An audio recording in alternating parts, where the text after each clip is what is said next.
Bueno, pues la segunda conversación de la tarde va sobre acoso callejero, que bueno, creo que es otro de los temazos que hemos abierto en los últimos años, de los que hemos hablado mucho, hemos compartido muchas experiencias y creo que también hemos como deconstruido mucho, ¿no? Porque bueno, cuántas veces hemos escuchado de eso, ¿no? De si es un piropo.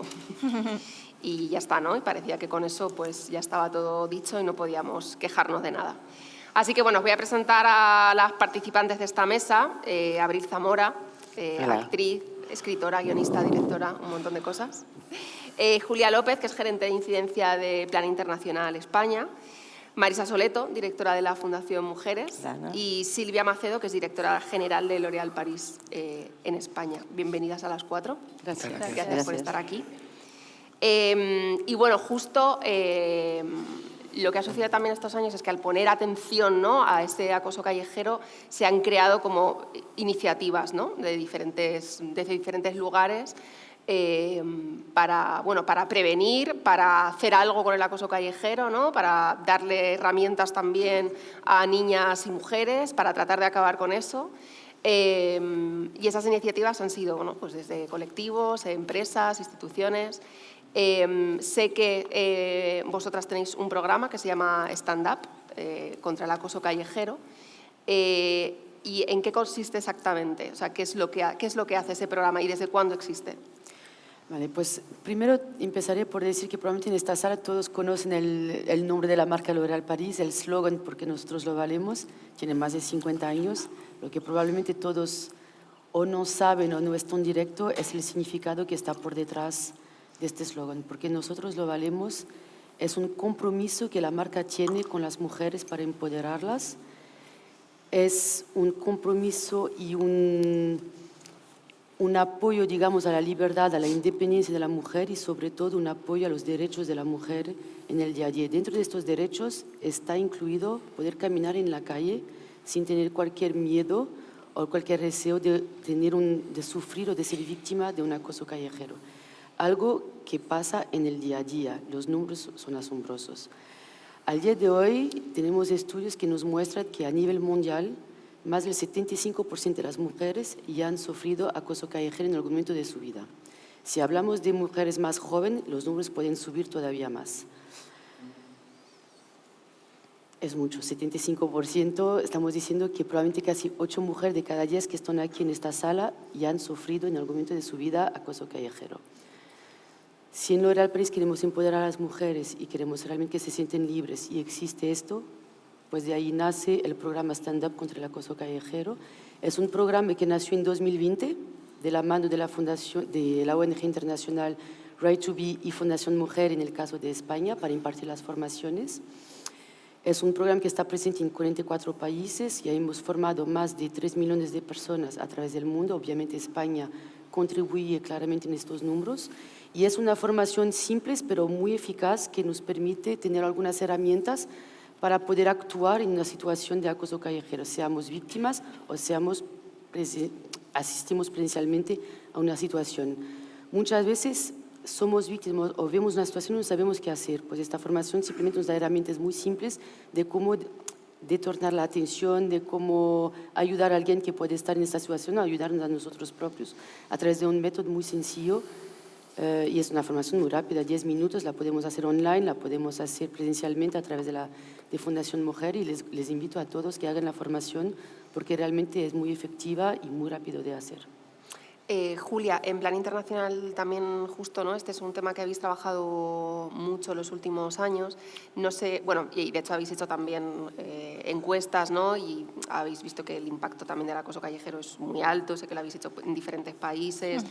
¿Cuál sería un poco el diagnóstico de la situación? Si varía por lugares, ¿cuáles son como los comportamientos así que más habéis detectado? ¿O cuál sería un poco la foto?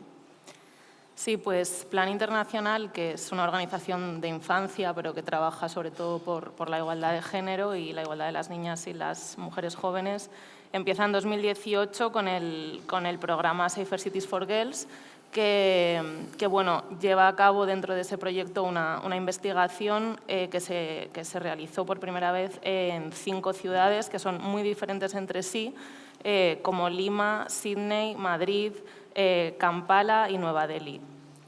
Y lo sorprendente es que, aunque los niveles de seguridad real, ¿no?, o las tasas de criminalidad en esas ciudades eran muy distintos, la seguridad percibida de las mujeres jóvenes que participaron en esta investigación era, no era muy común que todas hubiesen sufrido experiencias de acoso callejero, ¿no?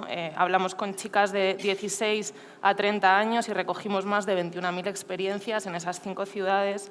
Y lo triste es que para muchas el acoso era una realidad cotidiana que habían acabado por normalizar. Les pasaba tan a menudo que entendían que era parte de la experiencia de salir al espacio público, ¿no?, y de su experiencia en las calles. En todas las ciudades, menos en Kampala, las experiencias de acoso callejero eran en torno al 80%, ¿no?, como señalaba Silvia. Yo creo que en realidad hay pocas mujeres a las que les preguntes, ¿no?, y no tengan una historia de acoso callejero que contarte. Pero en Kampala las chicas hablaban más de inseguridad asociada a robos y a violencia de otro tipo, pero en ciudades como Madrid, Lima, Delhi o Sídney hablaban de, pues eso, desde piropos, comentarios sexuales no deseados, persecuciones y, iban incluso hasta actos de agresión sexual, ¿no? Hablaban de que ocurría sobre todo por el hecho de ser mujeres y ser jóvenes, y los acosadores eran principal y fundamentalmente hombres. Y esto les hacía temer porque siempre había un miedo, aunque empezara con un piropo o con un comentario, a un riesgo de escalada de la violencia, sobre todo cuando reaccionaban, ¿no?, porque muchas veces no sabían a dónde podía llegar el acosador. Y esto, pues, al final estaba condicionando su uso y disfrute del espacio público, su libertad y su manera de moverse en las ciudades, porque tenían que desplegar estrategias de autoprotección, ¿no? El 40% habían evitado volver solas al lugar en el que había ocurrido el acoso, algunas no habían vuelto a pasar por allí y había algunos casos incluso de quien había dejado de estudiar o ese trabajo por no tener que recorrer ese mismo trayecto, ¿no? Y también era destacable que una cifra muy baja, de menos del 10%, habían denunciado esto a las autoridades. Y esto tenía que ver con múltiples factores que iban desde la desconfianza a también la vergüenza, la culpa y un sentimiento de que no iban a hacer nada, porque además las que denunciaban sentían una inacción y una falta de atención por parte de las autoridades que en cada caso tenían que resolverlo, ¿no? Entonces, pues estaba condicionando en ciudades de todo el mundo sus vidas. Marisa, ¿tú dirías que el acoso callejero es como, no sé, de este machismo al que más nos hemos acostumbrado, ¿no?, lo que decía Julia, o sea, como que son situaciones que parecen parte de la experiencia de ser una mujer en el espacio público, algo que casi damos por hecho, o sea, uno de los que más se ha naturalizado?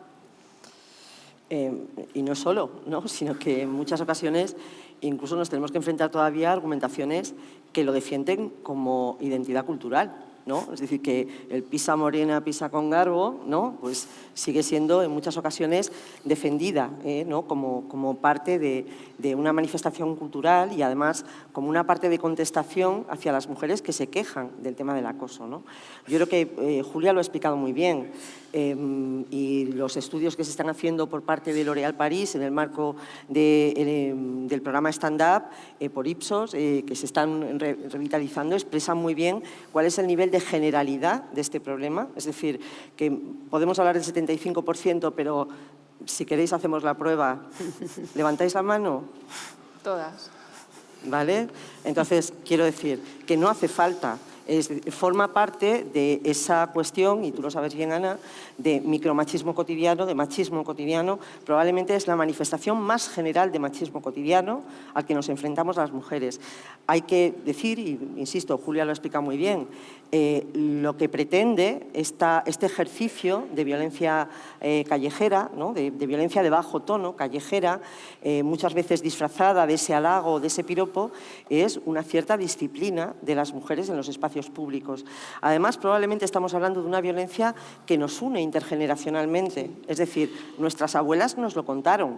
Nuestras abuelas nos contaron lo del alfiler de sombrero, ¿no? Y nuestras hijas nos siguen contando las experiencias que tienen que seguir sufriendo, ¿no? Por lo tanto, es una expresión del machismo que sigue teniendo consecuencias muy severas sobre la ocupación de los espacios públicos, ¿no? El tema de por qué las mujeres en un momento determinado tenemos que enfrentarnos a un exabrupto, ¿no? que puede derivar, como decía Laura en la mesa anterior, en situaciones de violencia más severa, ¿no? y que además efectivamente pues supone una limitación de la libertad. Hablaba Julia en las encuestas que se han hecho a nivel europeo, por ejemplo, la última encuesta que se hizo de derechos humanos, en el ámbito europeo, es decir, en la población de los países pertenecientes a la Unión Europea, daba un resultado que al menos el 50% de las mujeres de la Unión Europea, insisto, modifica su trayecto cotidiano para evitar sitios en los que se siente en riesgo. Y eso es una limitación de libertad muy grande. Y si lo llevamos, estamos en una sección de machismo cotidiano, de micromachismo, si lo llevamos a lo que sigue siendo la experiencia de vida, todo el mundo nos hemos enfrentado al miedo que nos da que nuestras hijas estén en el espacio público frente a nuestros hijos, que estén porque conocemos efectivamente la incomodidad y los riesgos que representa, ¿no? Ojalá en muchos casos se quede solo en ese acoso callejero, pero no, es que efectivamente en muchos casos es la antesala de otras cuestiones, ¿no? Entonces es probablemente uno de los micromachismos más universales, más generales, que más ha permanecido en el tiempo y que sigue produciendo efectos de disciplina sobre la presencia de las mujeres en los espacios públicos, ¿no? El que se produce en la calle, bueno, pues, pero es que efectivamente después se traslada a la casa, a la familia, al trabajo, al espacio público, a la participación en política, etcétera, etcétera, ¿no?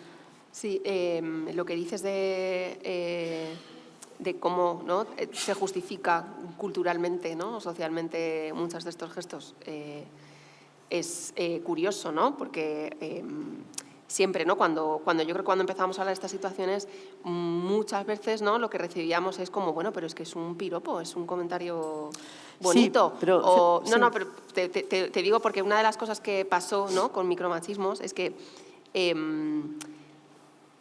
muchas historias incluían la reacción de los hombres a la reacción de ellas, ¿no? Entonces, eso yo creo que fue muy útil para desenmascarar, ¿no? Es decir, nos dicen que es algo, no, pero si es un halago, es una broma, si es una tontería. Y si es un halago, es una tontería, no tiene ningún significado de poder, ¿por qué muchas mujeres describen o hemos vivido, ¿no?, situaciones en las que cuando respondes o cuando dices es que esto no lo quiero, o respondes o dices esto no me gusta o esto no tal, recibes una reacción virulenta del otro? Recibes por un ejemplo, insulto ¿no? directamente. O un insulto, claro. O sea, es más, lo normal es que se te aplique la palabra más dirigida a las mujeres a lo largo de la historia. Es decir, que tú le digas a alguien qué está usted haciendo y te dicen, ay, ya, puta, ¿no? Bueno, claro, es decir, pasas que esa de suele ser ser la reacción, ¿no? Por lo tanto, efectivamente, esa prueba que está presente en muchas de las historias que se relatan, como tú dices, es la prueba más evidente de que es una medida de disciplina aplicada a las mujeres. Eso o que no nos pasa si vamos acompañadas de un hombre. No sé, Abril, si te ha pasado. A mí me ha pasado muchísimo y lamentablemente preguntas si todo el mundo levanta la mano es porque es una cosa que lamentablemente tenemos demasiado normalizada y me ha pasado muchísimo y esto no se debería decirlo, pero es cierto que desde que... Claro, yo siempre fui una mujer, pero no siempre viví socialmente como una mujer, entonces vi un cambio súper exagerado en la manera de comportarse hacia mí o de entrarme en una discoteca o de acosarme por la calle. ¿Sabes? Una de las cosas interesantes de lo de stand-up, del curso de formación, es que no va dirigido a la víctima en sí, sino que también va dirigido a toda la gente para que sepa reaccionar, porque tú crees que si ves una escena de acoso callejero vas a saber automáticamente lo que tienes que hacer, pero... Yo no tenía ni pajolera idea de lo que tenía que hacer en una situación como esa. Quiero hacerlo lo mejor posible y algo que para lo que me ayudó la formación es por el hecho de ordenar, mediante el método de las 5Ds, ordenar para saber qué tengo que hacer frente a una situación como esa. ¿Sabes? Yo he notado muchísimo, por ejemplo, una cosa muy directo, no solo por ser una mujer, sino por pertenecer a un colectivo, que es el colectivo LGTB. Es que ayer amanecimos con la noticia de una agresión homófoba en el centro de Madrid, ¿sabes? O sea que da pánico y a mí me da muchísimo miedo, y por mucho que siempre intento dar una imagen de positivismo y de actitud alegre, porque hay muchas noticias negativas ya a lo largo del día, llega un momento en el que dices, estoy cansada de tener que fingir que no pasa nada o de que no estoy sufriendo este tipo de acoso constantemente. Para que te hagas una idea, vivo en una ciudad en la que 1 de cada 3 taxistas me sigue hablando en masculino, o cada vez que voy a un baño, a mi propio baño, el baño de las mujeres, noto cuando hay una cola miradas o cosas que me hacen sentirme súper incómoda. Entonces, imagínate cuando de pronto salgo de una fiesta por la noche y vuelvo a mi casa vestida como me da la gana, cómo son las miradas o cómo son los comentarios de la gente. Ya no solo por el hecho de ser una mujer, sino por el hecho del agravante de ser una mujer trans. Bueno, y además que eso, que comprobarás como el giro, el cambio de la manera de dirigirse a ti, ¿no? Totalmente. ¿Sabes? Y aparte, noto mucho, por ejemplo, en una situación cualquiera, en una discoteca, ¿no? Yo salgo con una amiga cis y noto cómo le entran los chicos a ella, y no sé si hay algo como... Supongo que en el imaginario colectivo está el cliché de pensar que por el hecho de ser una mujer trans voy a ceder a cualquier propuesta sexual que me hagan, ¿no? Creo que estamos cosificadas de un modo bastante terrorífico. Entonces, eso da pie a muchas situaciones que son desagradables y que yo no sé gestionar normalmente, porque me quedo sinceramente paralizada como un conejo en medio de la carretera, esperando a que alguien en mi entorno tome las riendas y me tire un cable, porque muchas veces no he sabido qué hacer en algunos momentos. Eso de que hablas de cómo reaccionar, tanto cuando te pasa como cuando ves, yo creo que es como una de las claves, porque también, igual que os digo, ¿no? que en esos relatos, o muchos relatos, venía la reacción virulenta del otro, también en algunos hablaban justo también de que no habían recibido ningún apoyo o ninguna respuesta de quien estaba ahí, ¿no? Entonces muchas mujeres se sentían muy desamparadas o con rabia o dolidas de decir, ostras, me estaban diciendo esto, me estaban haciendo esto y nadie hacía nada. Sí. Sí, claro, tradicionalmente hemos colocado también lo que tiene que ver con la violencia contra las mujeres en el ámbito de lo íntimo y lo privado, ¿no? Entonces, no quedan tan lejos tampoco los tiempos de la maté porque era mía, ¿no? Es decir, que entonces, efectivamente existen muchas dudas y en los talleres se ve, yo creo que esa es una de las conclusiones también de los resultados de los talleres, que efectivamente mucha gente no interviene porque no sabe qué hacer, ¿no? O no sabe realmente, o realmente cuando te encuentras hay que aprender primero a reconocer la situación y después a intervenir efectivamente de una manera segura, ¿no?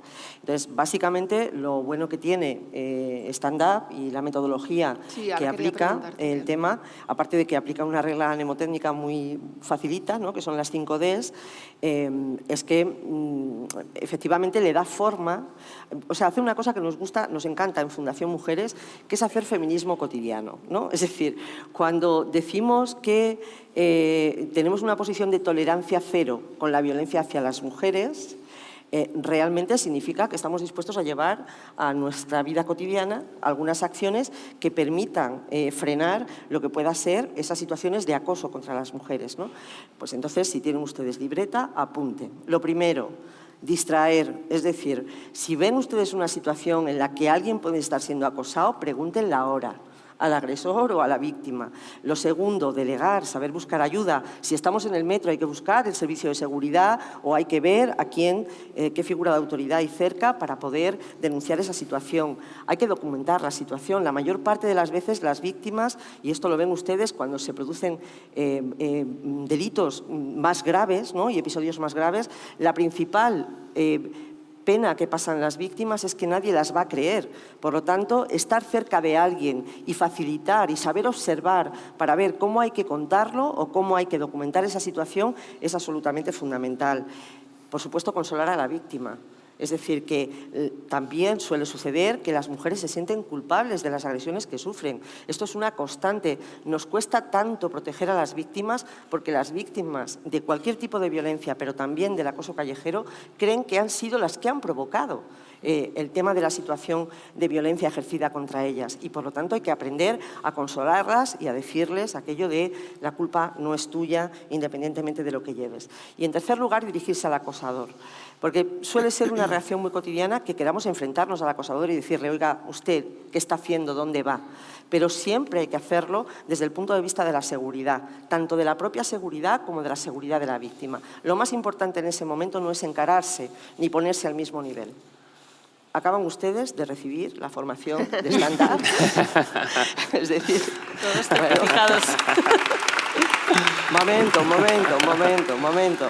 Los talleres son muchísimo más interesantes de esto, tanto la formación online que ofrece L'Oréal a través de la página web, como los espacios de reflexión que se ofrecen en los talleres que ofrece Fundación Mujeres. Es decir, que los 10 minutos que tarda la formación es suficiente para que ustedes aprendan esta regla mnemotécnica y generen el instinto de cómo intervenir. Los talleres que se ofrecen a través de Fundación Mujeres ofrecen además un pequeño espacio de reflexión para que reflexionemos sobre estas cuestiones, ¿no? La consecuencia, una identificación clara de cuáles son los episodios y las consecuencias que pueden hacer y la forma de intervenir además con seguridad. Piensen ustedes que este es un mensaje para personas adultas. No me piensen eso de que tenemos que trabajar con jóvenes. No, a los jóvenes no les podemos poner a hacerles responsables del tema. Probablemente tenemos que reflexionar sobre las relaciones y demás. Pero cada uno y cada una de nosotras tenemos que saber cómo intervenir cuando nos encontramos en una situación de acoso. Y eso es lo que hace Stand Up.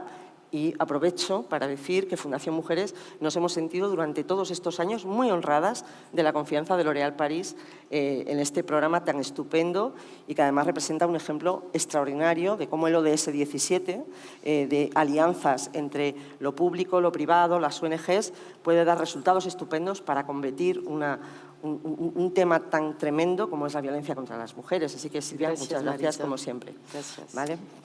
Y Julia, cuéntame así vuestras intervenciones, cómo son, porque también sé que, ¿no?, hacéis grupos de trabajo, intervención en las ciudades.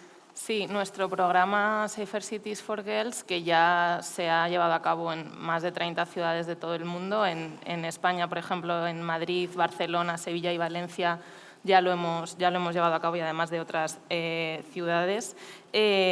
Recoge estas experiencias y hace este mapeo de puntos seguros o inseguros de las ciudades con un cuestionario a las jóvenes sobre qué situaciones de acoso han vivido y también cómo creen ellas que se pueden construir lugares más seguros y ciudades más seguras. Y después hay en paralelo un taller o un itinerario formativo con jóvenes, tanto con chicos como con chicas, en los que trabajamos desde educación en igualdad y educación también afectivo-sexual, pues todos estos temas, ¿no?, de estereotipos, de privilegios, de violencias, de uso y disfrute del espacio público. Hacemos paseos de seguridad también para ver cómo es esa inseguridad percibida que tienen las mujeres jóvenes. Hacemos con ellos campañas también de sensibilización y después trabajamos con personas expertas de diferentes ámbitos, pues de las políticas públicas, pero también el urbanismo, el transporte, la academia y juntamos, ¿no?, todas estas visiones para realizar estos informes que llevamos a los ayuntamientos. Y al final ese trabajo de incidencia política de ponerles encima de la mesa, además con las propias jóvenes, que son quienes suelen presentar estos resultados, estas experiencias, estos diagnósticos que sirvan, ¿no?, para elaborar políticas públicas desde lo municipal, que también creemos que tiene un valor, ¿no?, trabajar desde lo local, que es donde las chicas están viviendo estas realidades, donde ellas viven el día a día, para activar pues eso, protocolos en el transporte, un diseño urbano más inclusivo, con perspectiva de género, ¿no?, en el que los espacios estén pensados para todas las personas. Al final creemos que es un trabajo pues eso, conjunto, ¿no?, de prevención. También hay que hacer un trabajo de atención y poner los recursos necesarios para atender estas violencias y también la participación de las mujeres jóvenes, que al final son quienes lo viven esto en su día a día y pueden dar sus propias experiencias de primera mano. Voy a sacar la conversación un poco de aquí porque quería aterrizar todo esto que hablamos también en experiencias y en vivencias concretas y he invitado a algunas mujeres para que nos cuenten esas experiencias y también cómo están atravesadas pues por diferentes condiciones, ¿no?, como la gordofobia o la transfobia o el racismo también influye mucho en ese acoso callejero. Una de ellas es Cristina Otero, está ahí para mis compas del micro. Cristina, cuéntame, porque justo estuvimos hablando de que los comentarios, ¿no?, de cómo a ti el machismo y esos comentarios o las situaciones que vives en público se han mezclado con la gordofobia. Bueno, hola. Primero quiero explicar que yo he sido, durante 20 años de mi vida he sido azafata de vuelo. Reconozco a alguna persona por aquí que ha estado en mi avión.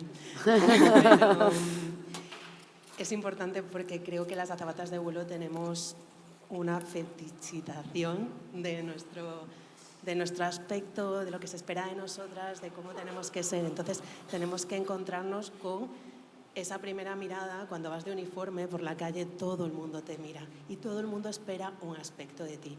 Entonces, esa mirada de... Aquí no han hecho casting. No, señor, aquí hacen entrevistas de trabajo. ¿Cómo se va a subir el avión contigo dentro? Eso se me ha dicho a mí a la cara. Pero sobre todo ella decía, lo primero que te dicen es puta, lo segundo que te dicen es gorda. Y una cosa que nos pasa, y lo decía Abril, como que cuando tienes alguna cosa diferente, esperan que tú aceptes cualquier tipo de agresión. A mí me pasó en el avión de estar montando mi carro y venía un grupo de hooligans, de fans de un equipo de fútbol inglés, porque yo estaba de base en Inglaterra, y yo era el sobrecargo del vuelo. Estaba montando mi carro y un chico abrió la puerta, salió y con sus 2 manos agarró mi amplio trasero y lo apretó. Y yo, como mujer feminista, como mujer empoderada, sonreí y me quedé callada. Porque yo, lo que también soy, es una mujer gorda, aunque no tanto en aquella época, pero siempre he estado un poco por encima de la media. Y lo primero que piensas es, tú no tienes derecho a quejarte, porque al menos te están prestando, desde su punto de vista te están prestando atención. Entonces, si tú te quejas, primero no debes, porque eres la sobrecargo, porque no vas a montar un lío, porque no vas a hacerte notar. Y segundo, si tú protestas, te van a decir, ¿qué dices a ti? ¿Por qué iba a querer yo tocarte? Y va a destrozar, básicamente, te van a destruir el ego. Vas a pensar que tú no sirves ni para que te acosen, que es una cosa terrible y tremenda que nos pasa. Y bueno, nada, quería compartir eso, pero también decir que esto me pasó hace muchos años, al principio de mi carrera, y que a lo mejor gracias a gente como vosotras, quizás hoy reaccionaría de otra manera. Quizás hoy soy más consciente de que nadie tiene derecho a hacer comentarios sobre mi cuerpo, por mucho que a mí me guste o no me guste, o a ellos les guste o no. Pero bueno, ser así pues es lo que tiene, lo que decías tú. También me han llegado a decir, a mí me gusta acostarme con mujeres gordas porque hacen cualquier cosa porque son más agradecidas. Joder. En fin. Gracias, Cristina. Muchas gracias.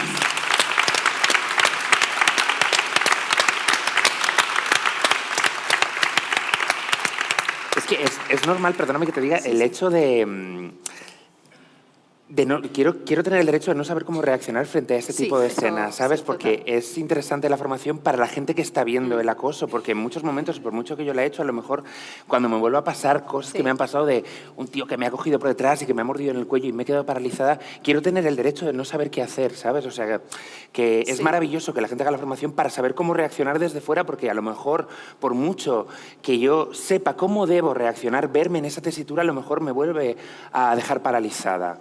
Y me da pánico, por eso es guay que la gente sepa cómo reaccionar alrededor. No sé. Yo reivindico mucho eso. Creo que al final nos mortificamos mucho es por que me he sentido muy culpable. reaccionamos claro. o no, ¿no? Y me he sentido culpable por no contestar. Y cuando he hablado con amigos he dicho, es que no supe qué reaccionar, pero ¿por qué no le empujaste? ¿Por qué no hiciste tal? ¿no? ¿Sabes? Todo es muy fácil desde fuera totalmente. y cuando no estás en la situación. Entonces, no sé si cambiaría la forma en la que tú reaccionarías, pero creo que lo que tiene que cambiar es que ellos no lo hagan, ¿no? Totalmente. Es lo que creo que tiene Totalmente. que cambiar. Bueno, y también está Alía Yepez, que bueno, ya es portavoz de la Comisión Antirracista del 8M y también tiene unas cuantas cosas que contarnos. Sí. Bueno, Cuéntanos, primero, ¿no? Porque estuvimos hablando también de experiencias tuyas, de lo que, bueno, tuyas personales, de amigas, de lo que vivisteis el 8M. Sí, bueno, primero tenía notas aquí, así que no estoy leyendo, solo estoy viendo las notas. Y cuando Ana me invitó a hablar hoy aquí, me pareció, o sea, me dijo específicamente en Madrid, hacía acoso callejero aquí. Y yo vengo de Latinoamérica, en donde hay un machismo que conocemos. Y claro, venir acá me mostró un lugar mucho más seguro. Y cuando Ana me dijo, ¿has vivido acoso callejero aquí? Yo dije, no. O sea, como acoso callejero en Madrid, no. Acoso racista, sí. En el metro, en espacios cercanos, sí. Pero luego me puse a hablar con una amiga justo en la tarde y me dijo, no, yo sí. Y esta semana estaba comprando una pizza y salí con la pizza y un señor me empezó a gritar puta. Y yo no sabía qué decir. Y solo escuchaba que alguien gritaba puta, puta. Y yo creí que no era a mí. Y el señor se plantó frente a mí y me gritó puta. Me gritó puta, puta, puta en mi cara. Y mi amiga también es latina. Y dijo, se acercó un hombre extraño y le empezó a gritar al hombre, pero yo me quedé paralizada. Entonces yo me acordé que a mí también me pasó. Me pasó que me subí a un taxi y que el taxista era súper intenso, me preguntó mi nombre, me insinuó que al ser latina seguramente me gustaban las fiestas, me dijo que le diera mi número de teléfono para llamarme cuando saliera del turno. Y yo me doy cuenta que yo no conversé con él, que yo no le insinué nada y que yo lo único que esperaba era que se detuviese y poder correr. Y lo que le comentaba a Ana fue que, justo como lo dijo Ana, es que nosotras el pasado 8 de marzo vivimos violencia machista y violencia racista por parte de un partido político, en el cual en las calles que eran nuestras calles y que era nuestro espacio seguro, se nos gritó que éramos unas ilegales, que nos fuéramos a nuestros países y que éramos unas hijas de puta, además. Entonces, sí, me puse a pensar en todos estos hechos. Y claro, mi amiga y yo somos latinas, venimos de unos contextos en los que el acoso más bien lo naturalizamos y que estando aquí hemos sentido como una mayor seguridad, pero que, claro, precisamente lo normalizamos. Y frente a esta conversación me di cuenta que lo que compartíamos también es que somos mujeres latinas, mujeres racializadas, y que eso también marca una diferencia y que este acoso lo hemos recibido por parte de hombres españoles y hombres no españoles. Y que sí, queremos aclarar que este machismo es un machismo y un racismo que vivimos día a día y que si no es lo uno es lo otro, pero el que nos toca, nos toca. Gracias, Alia. Muchas gracias.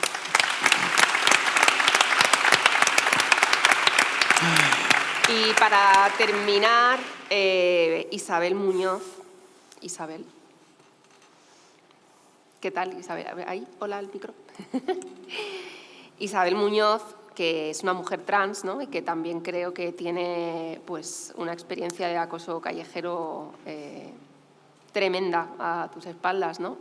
Hablábamos del tipo de comentarios y de situaciones en las que te habías visto. Cuéntanos algunas. Pues en muchas situaciones, hola, me llamo Isabel. Acércate al micro. Muchas situaciones en la calle no me puedo sentir segura. Y muchas veces me he obligado a mí misma el cambiar mi apariencia y no mostrar mi verdadera feminidad porque siento que cuando no me pongo la línea en el ojo, no me pongo el labial o no me recojo el pelo o me pongo tal o me pongo cual, recibo más o menos insultos. Probado cada día. O sea, estamos hablando de que a lo mejor recibo estos insultos, estas vejaciones, a cuanto más femenina he querido demostrarse. Que muchas veces también me he obligado a una hiperfeminización para no recibir ese impacto, pero es que da igual, de verdad, lo que haga con mi cuerpo, con mi cara, con mi pelo, siempre voy a recibir insultos y siempre hablo de cada día, y hablo cada día desde que empecé mi cambio. Quizás para cuando había empezado el cambio no era tan heavy, ¿cómo explicarlo? Tan explícito. Pero cuando he ido ganando rasgos femeninos, sí que he notado más este este acoso. Estamos hablando de que a lo mejor me voy a mi casa y no puedo pensar en otra cosa que en todos los insultos, todas las miradas que recibo cada día. Y de verdad que es impactante para mí el hecho de estar aguantando cada día esto. No sé, me limita en muchas ocasiones para muchas cosas, para hacer según qué cosas, para relacionarme con la gente, para buscar piso, que estoy intentando mudarme y no puedo porque literalmente vivo la transfobia día a día en muchos momentos, para buscar trabajo, para tener pareja, para todo. Pues Isabel, muchísimas gracias por contarnos. Gracias.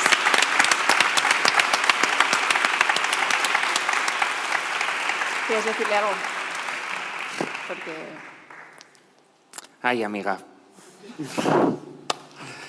Cariño, que es que estamos en el camino correcto y te entiendo perfectamente, empatizo totalmente con lo que te pasa y a mí me ha pasado del lado opuesto, que muchas veces he intentado ocultar mi transexualidad y es como, a mí no me importa que se me note, creo que es importante que se me note, quiero que la gente vea que existo de verdad y que soy una mujer, ¿sabes? Incluso en muchos espacios feministas no me he sentido segura, ¿sabes? Algo que me parece totalmente injusto. Entonces, no quiero disfrazarme de algo que no soy para recibir menos acoso, creo que es injusto porque solo tengo una vida y la voy a vivir como me dé la gana, pase lo que pase. Entonces, es peligrosísimo exponerse y es peligrosísimo ser tú misma frente a los demás, pero es un acto político que abrazamos y que es súper necesario para las nuevas generaciones que vienen por detrás. Así que ánimo, hermana, estamos aquí para lo que necesites, hija. Bueno, estamos ya fuera de tiempísimo, así que os agradezco mucho que hayáis estado aquí. Espero que haya más ocasiones de conversar. Y nada, bajad para abajo que empieza la fiestecilla un poco. Y os animo a que hagáis la formación, que es Por facilísimo, favor. que son Va a 10 haber que minutos, que es un hacerla, enlace y que se la hacerla. paséis a vuestros amigos, por Y que favor, vengáis a cariño. los talleres De de verdad. Seamos solidarios. Gracias. Gracias a vos.